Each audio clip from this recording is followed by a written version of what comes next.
আসসালামু আলাইকুম রহমতুল্লাহ বরকাতু। সম্মানিত উপস্থিতি, আমাদের দক্ষিণ জেলা মহসানাপাড়া এলাকার সম্মানিত মুরব্বিবৃন্দ, এলাকার সম্মানিত জনগণ, আমরা আজকে এখানে কেন দাঁড়িয়েছি সকলে জানেন। আমাদের এলাকার একজন নিরীহ মানুষ, ব্যবসায়ী, যে কোনো রাজনীতির সাথে জড়িত নয়, মোহাম্মদ নাসির উদ্দিন, যে পাঞ্চগানার নামাজি বটে, তাকে অন্যায়ভাবে মিথ্যা মামলায় জড়িয়ে দিয়ে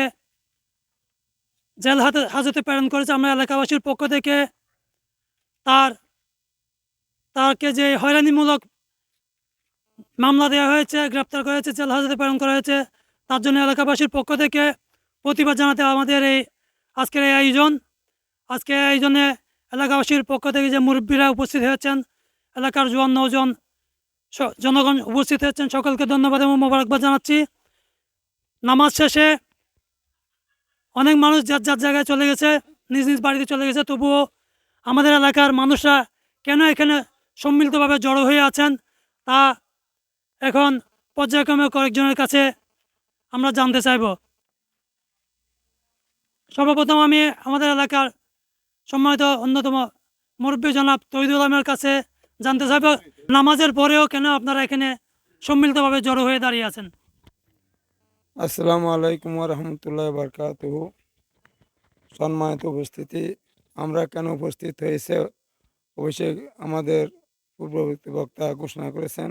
অতএব আমরা, উনি যার জন্য বলেছিলেন, মোহাম্মদ নাসিরউদ্দিন, উনি মোবাইলের দোকান করে, উনি রাজনীতির সাথে জড়িত নাই এবং ওনার ব্যবসায়ী মানুষ, ব্যবসার মধ্যে জড়িত আছে, ব্যবসার লেনদেন করে এবং এলাকার সাথে কোনো কারোর সাথে বিরোধ নাই।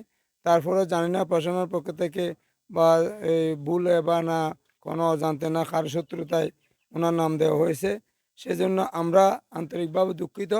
আমরা প্রশাসনের সহায়তা চাই এবং আমরা আইনের শাসন চাই। আইনের শাসন চাই আমরা, যিনি বেআইনিভাবে গ্রেপ্তার হয়, যাকে গ্রেপ্তার করা হয়েছে, জেল হাজতে পাঠানো হয়েছে, ওনাকে শাসন মানে ওনার ব্যাকডে চাই কোনো এই কিছু না থাকলে ওনাকে সসম্মান মুক্তি দেওয়ার জন্য আমরা এলাকাবাসীর পক্ষ থেকে আমরা আবেদন জানাই, প্রশাসনের পক্ষের কাছে আবেদন জানাই, প্রশাসন যেন আমাদের কথাগুলি বিবেচনা করে ওনাকে সসম্মান মুক্তি দেয়। এই আবেদন রেখে আমার বক্তব্য শেষ করি। আসসালামু আলাইকুম রহমতুল্লাহ বরকাতুহ। এ পর্যায়ে আমি জনাব জনাব ইসাক মিয়া চৌধুরী সাহেবকে, পর্যায়ে আমি জনাব জামাল উদ্দিন বাবুল ভাইকে কেন এখানে সবাই দাঁড়িয়ে আছেন তারপর একটু মতামত জানতে চাচ্ছি। আসসালামু আলাইকুম রহমতুল্লাহ বরকাত। আজকে পবিত্র জুমার দিন, জুমা মোবারক। আজকে আমাদের এলাকার সকল মুরব্বী এবং মুসল্লিবিন্দু এখানে উপস্থিত আছেন। আমরা এখানে উপস্থিত হয়েছি আমাদের অত্র এলাকার কৃতি সন্তান, প্রাপ্ত প্রবাসী, বর্তমান কাটিয়াট বাজারের প্রবীণ ব্যবসায়ী জনাব নাসিরউদ্দিনকে বিনা মামলায়, বিনা অপরাধে অ্যারেস্ট করেছেন, জেল হাজতে প্রেরণ করেছেন। ওনার নিঃশর্তে আমরা মুক্তির দাবি জানাচ্ছি এলাকাবাসীর পক্ষ থেকে। উনি আসলে কোনো রাজনীতির সাথে জড়িত নয়। এখানে আমাদের সকল মুরব্বী আছে, সবার মতামত নিয়ে আজকের এই মানববন্ধন। আপনারা নিঃস্বার্থ ওনার আমরা মুক্তির দাবি জানাচ্ছি। ধন্যবাদ। আসসালামু আলাইকুম রহমতুল্লাহ বরকাত। সম্মানিত উপস্থিতি, আমরা যার পক্ষে আমরা দাঁড়িয়েছি, তিনি একজন পাঞ্জাগানা মুসল্লি। উনি আলেম উলামাকে মহব্বত করেন। উনি নিজে পাঞ্জাগানা মুসল্লি। নামাজের সময় হলে, আজান হলে ব্যবসা প্রতিষ্ঠান বন্ধ করে উনি নামাজে চলে যান। এরকম একজন মানুষ যে কোনো রাজনীতির সাথে জড়িত নয়, বরঞ্চ এলাকায় বড় বড় মাহফিল হলে ওই মাহফিলের অন্যতম উদ্যোক্তাও বটে উনি। তো এই ব্যাপারে আমি মতামত জানতে চাচ্ছি আজকে আমাদের শমশের জামে মসজিদের সম্মানিত খতিব মাওলানা রফিকুল ইসলাম আল কাদরি মাদ্দাজিলুল আলী। আসসালামু আলাইকুম রহমতুল্লাহি বরকাতুহু। আমার আওয়াজ যারা শুনছেন, খুব মর্মাহত হলাম। উনি একজন সৎ এবং নিষ্ঠাবান ব্যক্তি, খুব ভালো মানুষ। আমার দেশে আমি কিছু যে কদিন এখানে আমি দেখেছি, আমার সাথে কথা আচরণে উনি আসলে এলাকার একজন শান্তপ্রিয় মানুষ। বিনা নোটিশে, বিনা অপরাধে ওনাকে এভাবে গ্রেফতার করা, এটা মানহানি বটে। তো মব সৃষ্টি করার মতো আমি বর্তমান সরকারের প্রতি আবেদন জানাচ্ছি যে এই ধরনের এই এলাকার সুসন্তান মানুষ আমরা আসলে মর্মাহত। এই ধরনের সুসন্তানদেরকে যদি এভাবে ওনার ব্যবসা বাণিজ্যর প্রতি হিংসা পরায়ণ হয়ে এবং ওনার প্রতি ওনার এত সুন্দর উনি ব্যবসা বাণিজ্য করেন এবং উনি প্রবাসীও ছিলেন, উনি সরাসরি রাজনীতির সাথে কোনো রাজনীতির সাথে জড়িত নয়, দেশের একজন সুনাগরিক হিসেবে, এলাকার একজন সমাজসেবক হিসেবে, একজন পাঞ্জেগানা মুসল্লি হিসেবে আমি সবার কাছে, প্রশাসনের কাছে বিনীত আবেদন জানাচ্ছি যে ওনাকে নিঃশর্তভাবে মুক্তি দিন। যে উনি একজন সৎ এবং ওনার পরিবারের মধ্যে দেখবার মতো আর কেউ নাই। আমি প্রশাসনকে আহ্বান জানাচ্ছি ওনার বিচার বিশ্লেষণ করে ওনাকে নিঃশর্তভাবে মুক্তি দান করুন। আসসালামু আলাইকুম রহমতুল্লাহি বরকাতুহু। আমাদের সেখানে এসব কথা বলুন।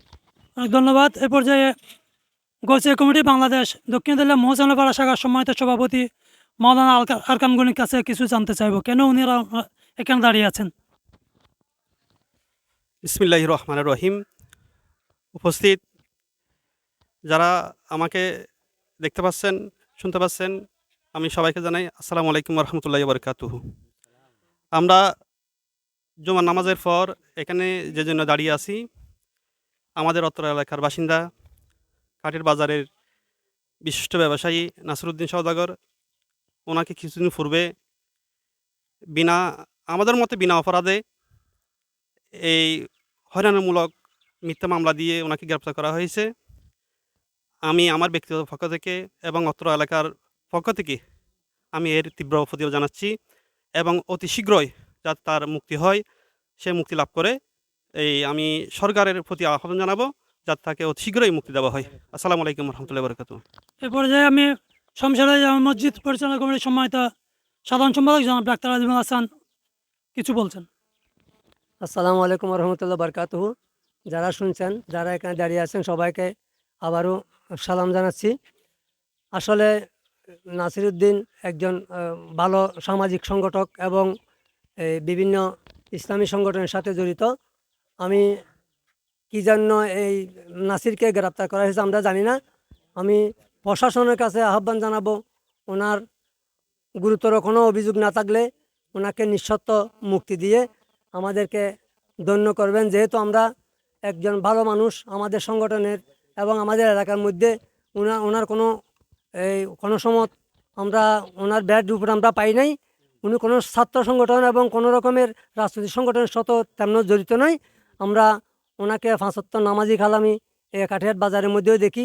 সেই জন্য আমি স্থানীয় ব্যবসায়ী হিসাবে, প্রবাসী হিসাবে ওনার মুক্তি কামনা করে আমি আমার বক্তব্য এখানে ইতি টানছি। আসসালামু আলাইকুম রহমতুল্লাহ বরকাতুহু।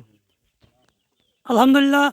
সম্মানিত উপস্থিতি, সম্মানিত ভিউয়ার যারা এই ভিডিওটা দেখছেন, আমরা মজলুমের পক্ষে এখানে দাঁড়িয়েছি। ভবিষ্যতেও কোনো কেউ যদি নিরপরাধ কোনো মানুষ যদি হয়রানির শিকার হয়, যাতে অপরাপর মানুষজন মজলুমের পক্ষে দাঁড়াতে পারে, সেজন্য আমরা আজকে প্রতীকী মানববন্ধন এখানে সম্পন্ন করলাম। যারা সহযোগিতা করেছেন, উপস্থিত হয়েছেন, সকলকে ধন্যবাদ এবং মোবারকবাদ জানিয়ে আজকের অনুষ্ঠান এখানে শেষ করছি। আসসালামু আলাইকুম ওয়া রাহমাতুল্লাহি ওয়া বারাকাতুহু।